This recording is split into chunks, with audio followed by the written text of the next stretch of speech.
Well, where to start? It's been a busy week, even though Parliament hasn't been sitting. Chantal has been away for the past few weeks, so let's start with your take on the Duffy trial. Everybody's anxious to hear what you've got to say. Oh, my God. That governments dislike what they don't control, and the fact that this will obviously drag on for God knows how long at this point, is bad news for the Conservatives. That the tack that it took early on, which is basically to try to show that Duffy is part of how the Senate operates, is bad news for Stephen Harper, because the more you hear these stories, the more people are bound to ask, how come he allowed that to happen for 10 years? And remember, a lot of the stuff we hear, we are familiar with, but for someone who doesn't live in that bubble, a lot of the things that sound innocuous to us are jarring. Why didn't anybody do anything about this? So I think on those two scores, and I'm fascinated by the fact that the Conservatives are doing to what is not the Gomery Commission and the sponsorship scandal, but something damaging, the opposite of what Paul Martin did, in the sense that instead of saying, I'm sorry, I'm sorry, I'm sorry, they're saying, nothing there, move on. I'm not sure it's going to work, but it's the opposite strategy. Well, it didn't work for Martin, so I guess they had to try a new one. Let's get on my knees and with an ash bag on my head. No, it didn't work. But you do wonder at times over this past week and a half, almost 2 weeks now, who's really on trial. You know, is Duffy on trial or is the Senate on trial? He's certainly trying to make the Senate on trial, and he's succeeding in part. I don't think anybody is buying the idea that he's this innocent, naive, wandering in the halls of Parliament, not aware of how this place worked. But he certainly, his lawyer has certainly been establishing that there were lots of lax rules or rules that were unenforced or behavior that was tolerated that probably shouldn't have been, in which he was enmeshed. So the Senate's on trial in part, and I would agree that to some extent the government, the Prime Minister, is on trial here in the sense that obviously the Prime Minister appointed him, but secondly sent him out across the country to raise funds for Tory candidates. I don't think anybody would pretend the Prime Minister wouldn't have known that he was doing it in the public dime. Maybe that was tolerated, maybe it wasn't, but just, again, to I think most observers watching this, if that's allowed, it shouldn't be. I'll just say one thing on Paul Martin. The reason it didn't work for him is he called a quickie election in the middle of the Gomery inquiry, so his sincerity was somewhat in doubt. Well, the way this is going, there could be an election in the middle of the Duffy trial. But he won that election. The first one, that's right. The first yes, one. he did win sort of. He won that it was the second one when he was exonerated that he lost, but he allowed it to take all the oxygen in the room.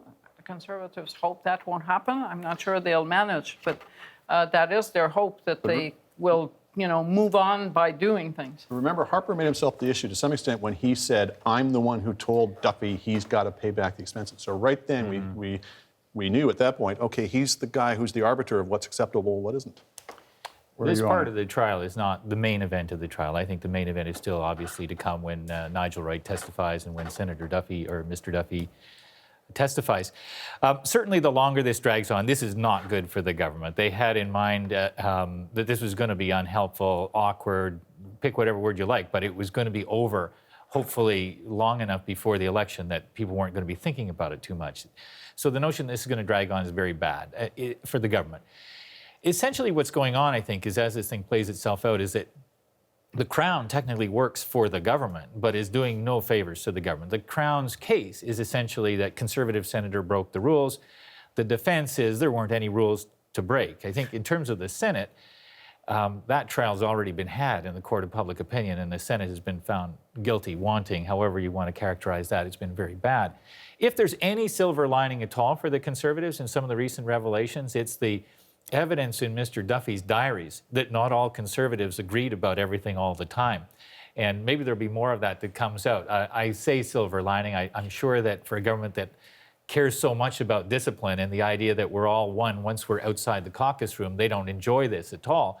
But it might help some voters to know that the Conservatives do debate the issues internally and have disagreements from time to time. It is interesting that the Duffy diaries do show that we've always had this assumption that while there may have been some differences inside caucus, that for pretty much it ran the way that Stephen Harper wanted it to run. But what we're seeing, once again, if these diaries are accurate, is that there was a fairly vigorous dispute. Yeah, on a wide range of issues. And I'm sure that nobody's enjoying the fact that he drew their names into play and talked about what they said. And I know that within parties, what happens is that those cause internal skirmishes. They create ripple effects. Somebody goes up to somebody and says, "Did you really say that about me?" And the next thing you know, you've got more tensions inside. And I think that's really the disruptive effect on the Conservatives that's the most powerful one. They should be normally preparing to have a well-organized, disciplined election campaign, and right now they're having to worry about all of these other things. It's appearing more clear by the day that the budget was delayed not because some oil drop, some price drop in oil, but because the government wanted the first hit of the Duffy trial to be behind it when the budget came, because if it had done the normal sequence, the budget would have faded off into the massive coverage of this trial. Whether a budget coming next week will really change the conversation, I'm not sure. But, and I agree with Bruce, the calculations are based on the trial being over in June. That doesn't sound likely. The other thing a budget won't do, no matter what's in it, it will preempt the attention that surrounds a big witness arriving at the trial. And there are a number of big witnesses, as we all know, on the list. Just to close the knot on the conversation, a little dispute you two were having about the 06 election. Right. And 04, actually, we were having it about the 04 election. 04, because 06, while Gomery was still sort of at play there, the big issue was the RCMP letter on Ralph Goodale in the middle of the thing on an income trust. Right, although they were already in trouble, the Liberals, before that. What that did was it knocked them off pace for about a week. Right. Okay, here's topic 2. Now that we've gone back into the history books. Topic 2 is Justin Trudeau, and a couple of comments this week that he made about coalition forming. Yes, maybe, no. Here's what he said, first of all, on Tuesday in an interview with the Canadian Press. Asked about the possibilities of a coalition with the NDP, he said, I don't know. Honestly, I don't want to get into hypotheses. Maybe, but maybe not. Okay, so that was Tuesday. So that got a lot of people interested. What's he really saying there? What's he talking about? So the next day, he was questioned with cameras rolling, and here was his answer. What I've said, what I said during that interview, what I've said since for the past 3 years is that I am unequivocally opposed to any sort of coalition. I trust Canadians' capacity to determine who will sit in their parliament and let parliamentarians serve them in the best way that they can. I'm an experienced enough politician to know I shouldn't be answering hypotheticals or interesting questions because the fact is I'm opposed to coalition, and I don't think that's what Canadians need. Okay, so he goes from a maybe to opposed. Now, was this sort of covering up a blunder, or was this perhaps some interesting strategic thinking targeting audiences? Covering up a blunder. The Liberals want to convince voters who do not want Stephen Harper to be in power after October that they are the alternative. They want to convince NDP voters in particular to rally to them. If you're going to tell those voters that they could be empowered in a coalition, the chances of doing that are slimmer. And the Conservatives will come after the Liberals for any talk of a coalition. I'm not saying that's the right answer to say there should be no coalition, but I don't think that the maybe was deliberate or part of a great scheme so that he can say one day, here's what I said. And his advisors are saying, you know, that quote was kind of, it's gotcha journalism. The question led to that, but he never meant to open the door to a coalition. I'll take their word for that. Maybe. Maybe. Maybe not. Certainly, the way it was reported was not just that he left it maybe, but it was dependent on whether Tom Mulcair was the leader of the NDP. Yeah, there was some of that in there, too. Yeah. Yep. Now, would someone undercut the idea that there are these fundamental, unbridgeable divides between the parties that could never, they could never work together because, what if there was a Quebec referendum? I think this comes to that famous category of a gaffe is when a politician tells the truth. The fact of the matter is, if we had what the British call a hung parliament after the next election, let's say the Tories had 140 seats, the Liberals had 110, the NDP had 80, and so on, there would be enormous pressure for those parties to take the government down. If Harper tried to form a government, to take it down at the first opportunity. The notion that he would just pass up on that chance of power, I think, is untenable. But it is a position that Liberal leaders always have to maintain, or so they feel, because that's their strategy in every election, is to scare left of center voters into saying you have to support us to keep the Tories out. I think the NDP are more likely telling the truth when they say, no, if it came down to it, we could form a coalition government. Bruce? I tend to see it as an accident, but I'm not sure that there's an injury there that's been caused by Justin Trudeau to his own prospects. I do think what really matters is how the average New Democrat voter, the soft New Democrat voter, hears what he said.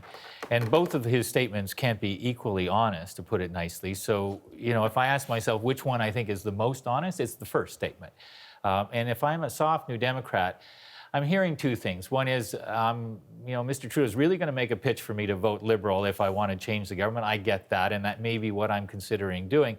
But I also want to hear that the idea of working with New Democrats isn't the furthest thing from his mind, isn't something that he could never imagine doing. And so that first statement probably was the more accurate reflection of what's in his heart when he thinks about these choices, and that may be reassuring to some New Democratic voters too.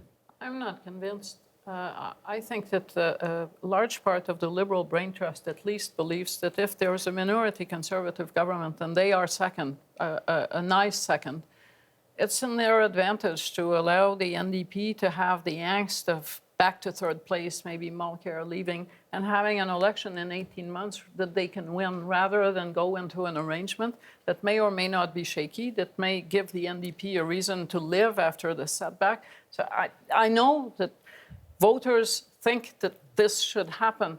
I am totally not convinced, even if I believe it's possible, it's a good idea, totally not convinced that the Liberal mindset is to think like that at this point. I think we saw this with Harper with the prorogation controversy. When they have a chance at power, they get so many people urging them, you've got to take this. When you're in power, you're in the driver's seat. You're deciding the lay of the land. You're not the victim of circumstances, et cetera. I agree with you. There'd be some wisdom in waiting and watching and letting, as you say, letting the NDP twist in the wind. I think they'd be under enormous pressure, though, having demonized this government. I don't say without cause, but having demonized this government to sort of leave them in power when they had the chance to take them down would not sit well with a lot of people in the rank and file. I don't disagree. Do you want a quick word on? Yeah, I would just close it? say I think there's no chance that we're going to see Justin Trudeau on any other given week say two rather different things about this. So I think he's going to toughen up that second message, and that's going to be where they're going to drive this. So, as I say, an accident, but I'm not sure an injury, at least not a permanent one. All right. Every politician loves a crowd. Big crowd cheering their name, right? They love to hear that. Watch this. This is what happened last night in Toronto.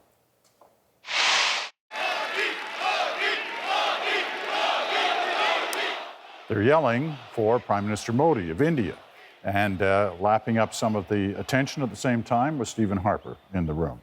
Does he benefit from this, Chantal? I think, you know, that's not profound, but I think that was the best political move of the week.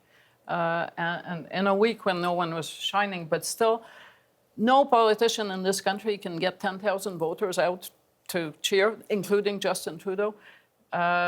This community, the Indo-Canadian community, makes the difference in a number of crucial ridings in and around Toronto, and again in British Columbia, the two places where the Conservatives need to do well. To have Stephen Harper on that same stage, I think, you know, it's a gift, and it costs the party nothing. Quick on this. More substantively as well, we've got the prospect of a free trade agreement at some point in the near future with India.